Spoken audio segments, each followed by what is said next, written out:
د افغانستان مجاهد پرور تراشور وروسته خپل نیک ویلو اکرامات وړاندې کوم. د افغان وروسته دا اطمینان ورکوم چې ملي اردو به تاسو هېڅ چېرته نه پرېږدي. تاسو بهتره معلوم ده چې دغه شپږ څلور پنځه میاشتې کې ډېر جنګونه په افغانستان په ولايتونو کې دی دغه دي یاګانو ولسوالۍ مخکې وروسته شوې ده. صحیح ده. زه هغه بې غیرت څه نه دی دا اندیز نه وروایم چې او بې غیرت و مه خوشي کوئ خپل سنګره، مه خوشي کوئ ولسوالیه، مه خوشي کوئ دا ځای مه خوشي کوئ. دا د پنجاب غلامان ته تاسو تسلیمېږئ. تاسو هغه شوم تاریخ تاسو بیا راوتی دی. موږ واړو چې طالبان راغی په دې دغه کې افغانستان باندې راغله ولې نه دی زیتون په جلال آباد کې زیتون نه نیوله. دې پنجابیانو ورته ویل دا ووایي دا خلقین دي تاکونه په شمالي کې اندیاره کړله ووایي دا تاکونه نه دی میوه ولې نیسي اره یې کړئ. افغانانو ورونو بالخصوص د افغانستان وسلوال پوځ ته دا وایم نه زه په صفت د قمندان د لوا د قندهار ولایت درېیم پلي لوا قمندان یم. دا څو ورځې مخکې دوه ورځې درې ورځې مخکې دښمن سخت حمله وکړه په ژېړۍ باندې څومره تلفات یې ورکړې کومه پوسته دې موږ سقوط وکړې یوې پوستې سقوط کړې دا یې کړې هلکان ته مورال ورکوي هېڅ خبره نشته. دا د پنجاب غلامان راغلي دي تاسو ما سره په ثبوت دي دوه اسناد شته دی موږ عرفان دستګاه هغې نه ښه استخبارات هېڅ نشته دی په هغه کې د پنجابۍ خبرې ما ثبت کړي ما ترې رالېږلي دي بلوچیان غږېږي دغه غږېږي ورسره چې دا څومره خارجیان راولي د افغانستان دی د افغان ولس ژوند کوي دا سیر افغانان اوسېږي دلته افغانستان نشي سقوط کوي. دا خوبونه د خیالو دا دی نه دی خپل بادران ته تیر کړي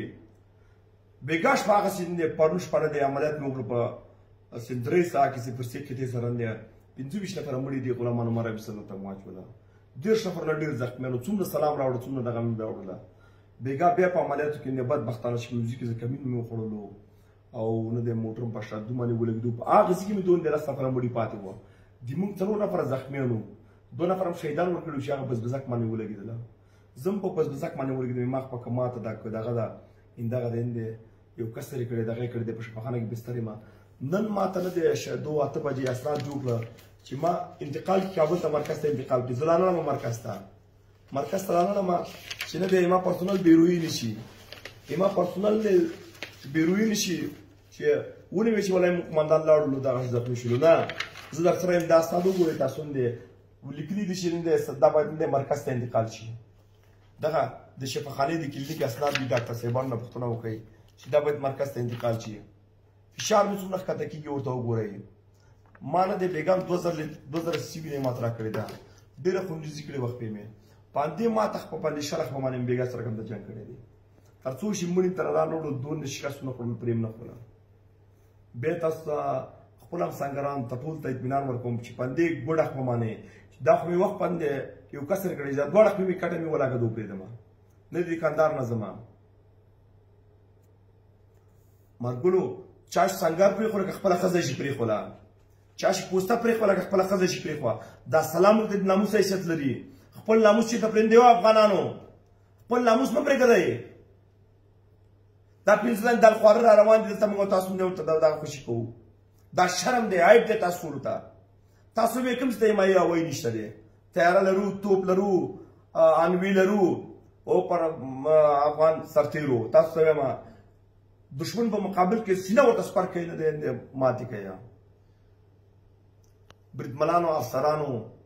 سربازانو او د ملت شراسور افسرانو بریدمنانو سربازانو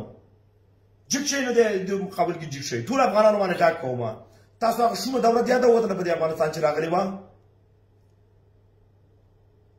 بیا هم درته وایم دی چې خپل مرمۍ د ټټر سره مرمۍ وجنګوي خو دښمن پرې نه ځي کامیاب شي. زه پرون شپه همداسې بد کمین کې دی وخت دا نه مرکز ته لېږدم دا نه چې دما پرسونل مورال خرابه نه شي دما پرسونل پوسته خوشي نه کړي ولسوالي خوشي نه کړي. څوک چې ولسوالي خوشي کوي لکه خپله ښځه شي خوشي کوي څوک چې کنډک خوشي کوي لکه خپله ښځه شي خوشي کوي څوک چې نه دی ټول